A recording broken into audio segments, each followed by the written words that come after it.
was passed, there were two criteria attached to this money. One is that when the states allocate the money, they have to agree to update their building codes, meaning that building codes for residential and commercial have to be updated. And for the building codes for residential, it wants you to move into a 2009 standard. The building code for commercial, you got to move into a 2007 standard. Every state, all 50 states, every governor signed a letter saying they would do that. It's been sent to the Department of Energy. So there's a path on track to do that across the country. Secondly, you had to commit that you would enforce building codes, and that you would enforce building codes through a compliance strategy of having 90% compliance when inspections are made. And you had an 8-year period to do that. Once again, another agreed upon condition by all the governors. And then thirdly, there's a utility requirement. The state has to ensure there's access to energy efficiency programs through utilities. And that is another aspect that's been agreed to by all 50 states. I'm going to transition now to the block grant program. So the block grant program is a program that was created in 2007. It's called the Energy Efficiency Conservation Block Grant Program. It was not appropriated with any dollars until this passage in 2009. And it allocates $3.2 billion. And I will take, my next slide will take you into actually direct allocations for the state. But what it does is it sets money direct to local governments. And it's focused on reducing energy consumption, working on transportation, working on buildings, working on other sectors within the community. And it is simply about efforts to reduce energy consumption. And so you can do retrofits, you can do policy work, you can do renewable energy projects, whatever it may be. It all falls in line with this effort. So what that looks like here for the state is that there's three chunks of allocation for direct allocation. One is that the Energy Office has $9.5 million allocated to the Energy Office, which will be allocated or sub-allocated to small cities and counties. And what that means is that small cities and counties is a city under 35,000 in population or a county under 200,000 in population will have to apply to the Energy Office for energy projects. And they will be allocated some portion of that money. Everything else listed here are direct allocations. So as you can see, Charleston gets $1.1 million, Columbia gets $1.4 million, Richland County gets $2 million. You can see all these numbers, and these are direct allocations from this program through the Department of Energy to the city or county. And it's very open-ended, as I said. It can be used for energy projects. And energy projects can be defined as that city or county sees fit. I think you will likely see a lot of retrofits going on, new HVAC equipment, new appliances, whatever it may be. I think maybe lighting retrofits as well.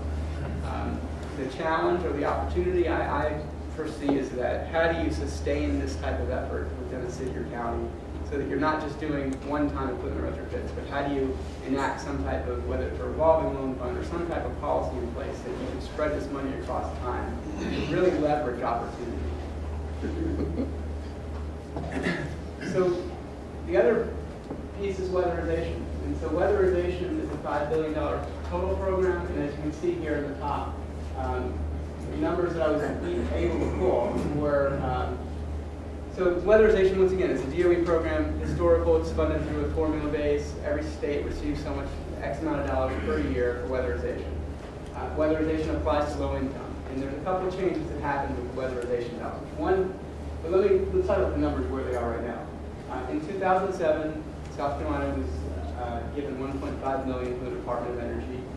And supposedly, this is what I found on the DOE's website, only did 394 homes in 2007 through the weatherization project. Move this box.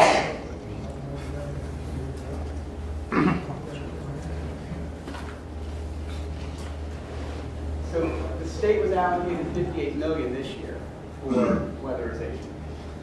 And if you do some rough math, what I did is I said, there's a couple things that changed. One is that those homes that qualify for weatherization are broader than they were in 2007. One is that it allows up to 200% of the poverty level. So it's increased that poverty level by a large magnitude of who can qualify for it. Secondly, it increases the amount of money. You can spend up to $6,500 per home to weatherize it now. It used to be about $1,500 per home. So it's a very large increase in terms of the amount of money you can spend. So I did some rough calculations. If you take the $58 billion, and you know you can spend $6,500 per home, and you maybe back out a $5 million administrative to the energy office cost, you're looking at roughly the ability to weatherize 7,600 homes in the state, which is a huge, huge increase. So there's clearly a question of, can the existing weatherization infrastructure handle that 394 homes to 7,000 homes, and what's the opportunity there?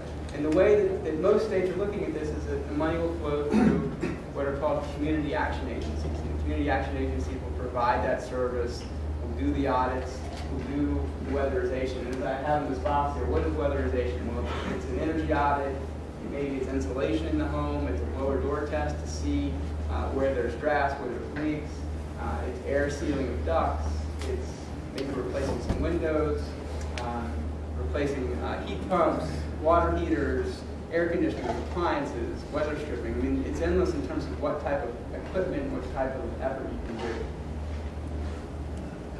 do. And then there's a specific program that's, and this is about as much as I can find on this Green Investment Incentives Program here in the state. So it's a joint program between the Energy Office and the Department of Commerce. It is for the manufacturing sector. It's going to allocate $3 million to manufacturing and industrial sector for projects related to energy efficiency and recycling.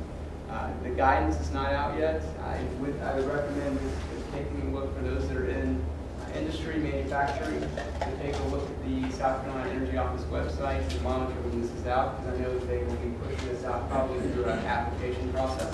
They said by the end of the month, which is today. Which is today, right.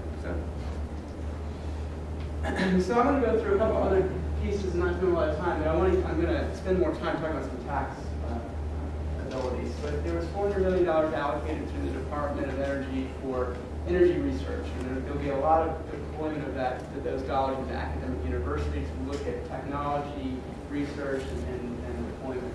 There's also additional HUD money that's being deployed for low-income assistance, for green retrofits, for public housing funding, for community development fund projects. As I said, federal buildings are getting $4.5 billion for greening of GSA facilities. Renewable technologies as well. I'll spend a little time talking about loan guarantees, but I don't want to spend a lot. I'm certainly happy to answer questions after those that are interested in loan guarantees. But DOE has allocated $6 billion towards loan-back guarantees for large-scale renewable projects, and that could be, I'll get more into it, but that could be wind, that could be solar, that could be biomass, that could be landfill gas, it could be small hydro. These are the ability to back your project with loan-back guarantees from the Department of Energy. It's an application process, the department reviews it, and they will allocate X amount of guarantee to that project. There's also specific allocations for research, development, demonstration, and deployment for biomass, for geothermal, for smart grid technologies for utilities, and then there's quite a bit of money that's sitting in the military R&D for energy research and development.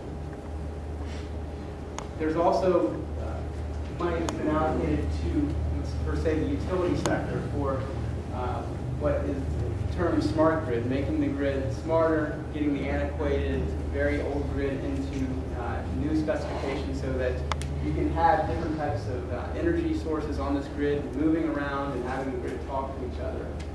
There's training money associated with that, and that's a process that's initiated through Department